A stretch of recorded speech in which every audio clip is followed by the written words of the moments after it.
स्वागत है आपका YouTube चैनल MS क्लासेस में। आज हम इस वीडियो के जरिए बात करेंगे समाज के बारे में।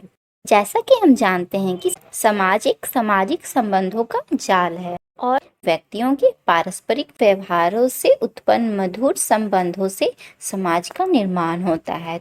तो वहीं हम दूसरी ओर यह भी बोल सकते हैं कि जीवन को व्यवस्थित रूप देने की इच्छा और आपसी संबंधों से प्रभावित होकर संबंधों की व्यवस्था ही समाज का निर्माण करता है और मनुष्य का समाज अन्य जीवधारियों से अलग होता है।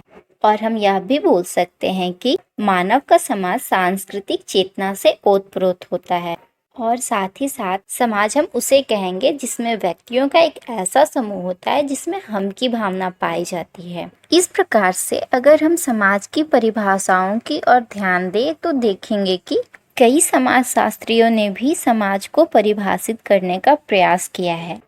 तो आइए जानते हैं मैकाइवर और पेज के अनुसार व्यक्ति और समाज में मधुर संबंध को ही समाज कहते हैं और साथ ही साथ मनुष्य स्वभाव से ही एक सामाजिक प्राणी है। समाज में जन्म के पहले से ही समाज एक व्यक्ति के स्वागत के लिए तैयार रहता है।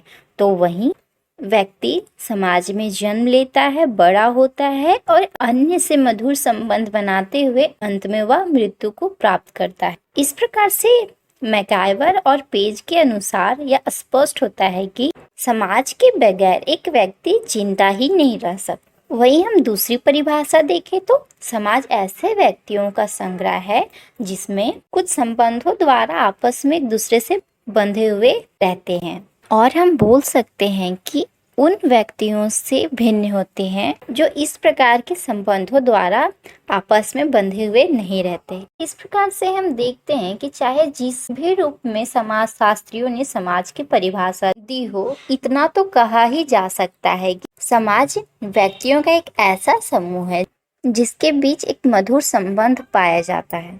और हम देखते हैं कि समाज में पुरुष, स्त्रियां, बच्चे सभी आते हैं और ये सभी मिलकर समाज का निर्माण करते हैं। चाहे वह खेत में काम करने वाला किसान हो या कारखाने में काम करने वाला मजदूर, डॉक्टर, वकील, इंजीनियर, शिक्षक या अन्य सभी वर्गों के व्यक्ति। समाज का निर्माण इन सभी व्यक्तियों के द्वारा ही होता है और समाज का निर्माण करने में उसी तरह गतिशील होते हैं जैसे कि हम बोल सकते हैं कि मनुष्य के शरीर में रक्तवाहिना नालियां जैसे होती हैं, वैसे ये सभी अपनी जातीय मर्यादा को ध्यान में रखते हुए अपने जीवन का निर्वाह करते हैं और संगठित समाज का निर्माण करते हैं। इस प्रकार से तो हमने जाना समाज क्या है। इन सभी परिभाषाओं को हम अगर ध्यान से देखें तो कुछ इनकी विशेषताओं का भी स्पष्ट होता है।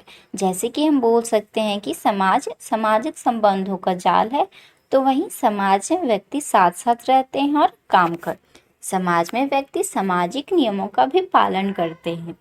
हम यह भी बोल सकते हैं कि समाज में सामाजिक संबंधों की अमूर्त व्यवस्था है और साथ ही साथ सामाजिक संस्थाएं समाज के विभिन्न अंग के रूप में जानी जाती है जिसमें पारस्परिक जागरूकता पाई जाती है। हम यह भी बोल सकते हैं कि समाज में सहयोग और संघर्ष का भी समावेश पाया जाता है। समाज एक गतिशील प्रक्रिया है। इन सभी परिभाषाओं और विशेषताओं से हम समाज को समझने का एक प्रयास कर सकते हैं।